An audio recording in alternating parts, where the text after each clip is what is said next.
this might be the segue. We'll do this question with Parler because it's fitting, and then we'll get into Dominion versus Powell. So, Lynn, to say that we asked the question, why were Linwood's tweets still up? Some of the ones that he had up last week, and we talked about the direct threat. The legal requirements for what is a threat under the law, but not necessarily under terms of service. So, question is, what was the tweets that he was putting out? Were they violating terms of service to a degree that Twitter could have justified kicking him off long ago? And I think the answer was yes. And we were pontificating as to why they wouldn't have already done it. And now, there could be some people putting two and two together. Is what was on Twitter was amplified definitely on Parler and is now being used as the pretext for Google, Apple, and Amazon to shut down Parler overnight on the basis that that what can be seen there can be seen there. And the tweets were over the top. What have you been warning Rumble and others about? That there's going to be people that infiltrate their boards for the purposes of doing illicit activities, for the purpose of discrediting them and weakening their abilities. Parler in particular has been paying no heed. Not only did they not take Wood off, they promoted him and let him trend. Interestingly, he was getting to trend, and he would ultimately, by the way, propagate raiding the Capitol. He did it. Those people, and you look it up, he was tweeting someone else who said, "Here's what to do." While one of us was accidentally from Twitter during the time a lot of this plotting was taking place in the on the 8-con boards. So I'm sure it's all coincidental. Personally, I've no surprise that as soon as the event happens and they've used Wood to get the intended effect, Wood is gone, Powell is gone, Flynn is gone. Their whole goal was for the Empire Strikes Back. They needed the pretext of an event. This is all of human. They always need variations, whether they're false flag events or real events. They need the political staging or the political interpretation of the events to justify massive retaliatory punitive action. And it seems like they were ready to go. Collusion taking place, eh? On the same day, Twitter takes off Trump, Facebook takes off, and Google and Apple says, we're here to help too. We're going to remove Parler from our places, from being able to be accessed on our stores. And not long thereafter, Amazon. Why did they have Amazon in stores? This is a sign. All the conservative, even the conservative establishment, your conservatives with more influence, Dan Bongino's, other people, been trying them forever. And frankly, some of them did not speak out. Most of them did not speak out on Alex Jones's cases. I was like, what's happening to Jones is going to come to you. We are all going to be Alex Jones someday, whether we like him or dislike him, whether you like him or dislike him. What they did to him is what they're going to do to you if you're considered a dissident threat to the system. And incidentally, you might have been glitching a little bit there, but you seem to be a little bit better now. It was the Trump thing to say or to suggest or to think it's not coordinated. He was banned from social media platforms where I didn't even know he existed. I saw the list. It was Snapchat. I saw Snapchat and it's like I lost it. I was like, this is over the top, and it's whatever I believe of the act itself, it's over the top one way or the other. But then they make the announcement with Parler, and it's not to say that anybody from a legal perspective should that it's an approval of those tweets. I think legally and I think business wise, those tweets on Parler are liabilities that ought to have been paid attention to beforehand. You know that it's going to get the response it's going to get. They're going to leverage it. They're going to exploit it, and they're going to jam it down your throat, which is what they've done now. But here's the question: from a business perspective, from a legal perspective, does Parler have any rights or recourses against Apple, Google, or Amazon? I mean, do they have unfair business practices? Some people were asking me, do they have RICO possibilities? I don't know. I can't even imagine how that would go.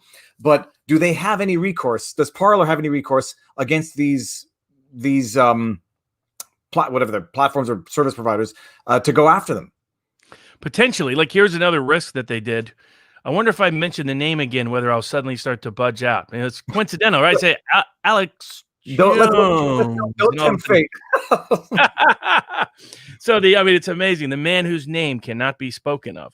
So they also apparently had weak lawyers. I've been trying to tell all these people that if someone was not like Alex Jones was a defining line, if you weren't willing to stand with him and object to what was happening in big tech and lawfare, then you were that you wouldn't stand up or be ready to stand up when necessary. And apparently Parler also had institutional lawyers who, what did they do the moment pressure came? They jumped ship. Okay, now I want people to appreciate this. Someone sent me the link beforehand. I couldn't believe it. The header said the lawyers dropped them. I was like, that can't be right. The lawyers dumped them. Now, maybe they don't have money to pay their lawyers. Still very bad lawyers to dump your client the day that they have bad problems that result in them not paying, because Lord knows you took money from them in the past. But I don't know. And I don't know one way or the other. If Rebecca Mercer is a co-owner, I can't believe they don't have money. So that's the Mercer family that co-founded Breitbart. That's very, very rough. So it's because Steve Bannon, same thing. I've been trying to tell all these people that what happened to Jones is a template for what's going to happen to them. So be prepared. Be prepared with legal defenses. Frankly, I told people in Trump world that, and they weren't ready for it either. Be prepared for everything that's coming down the pipeline. See what legal defenses you can mount, but also have backup technology in place. That's why we created the Locals Board, to be someplace the most outside of big tech control as is practicable in the modern era. And people can go Viva, barneslaw.locals.com in case we disappear from the social outlet some future. I'm not going down. I'm not going anywhere. And if it happens, I'm not going down without a fight, because I'm not bending over or bending the knee. I conduct myself in a manner at all times that I think should never warrant unpersoning. So I'm not tempting fate. But yes, I mean, it is a terrifying age and era when big tech can remove the president of the United States from communicating directly to the citizenry. I mean, that's where we're at. And that is based on a ludicrous interpretation. I mean, that's where my friends on the left, they could easily apply this to Bernie Sanders tomorrow and remove him tomorrow. And do you think it's not going to happen? They actually already started removing left podcasts, left social media platforms that are anti-empire, anti-surveillance state. They're already removing them, already in process. People like Michael Tracy and Glenn Greenwald, to their credit, have been screaming about this for years. Even Matt Taibbi started talking about it over the last year. But your loser lefties like Crystal Ball are celebrating some of these bad precedents. Joe Rogan needs to not, Crystal Ball, if her intellect was a pool, it doesn't go past the shallow end. Some of these people should not have been promoted by Joe Rogan, God bless, because they're unreliable allies. Just as COVID, the lockdowns and how people responded told you a lot about who was really a constitutional protector and who wasn't. How people are responding to big tech censorship, how people are responding to wanting to weaponize the criminal and civil process against their political opponents are equal indicators of who is and is not a reliable protector of constitutional liberty. Parler may have legal claims. It's tricky. Like people have been saying, what about antitrust claims? Well, antitrust claims are when you're removing someone that's a competitor to you. Obviously, Parler is not a competitor to Apple or a competitor to Google. The big problem, I have been arguing for quite some time to try to bring collusion claims between the media and big tech, or media platforms, social media platforms and big tech, arguing that they are colluding together, conspiring together to take out each other's competitors. So Twitter will promote Google and Apple. Google and Apple will return the favor by blocking their competitors from their Play stores, or the Google Play Store or the Apple Store. I thought I remembered reading in the Google antitrust lawsuit that it could be antitrust if they're just using their monopolistic powers to crush anything, not necessarily a competitor, but just any other business. Is there? It varies.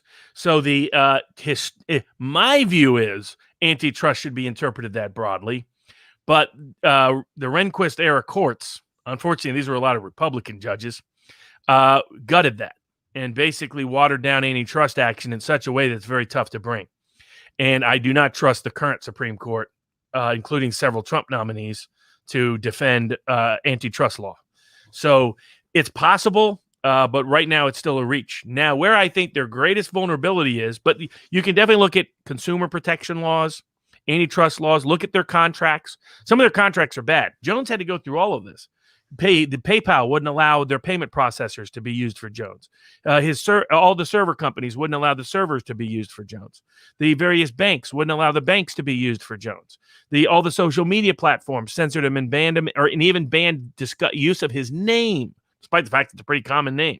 So so he had to find ways around all of this. And that's why I've always said that InfoWars is a model. Whether you like or dislike, agree or disagree with it, I think it's useful information for people to have, even if you disagree with it, so you know what very independent, idiosyncratic opinions may be.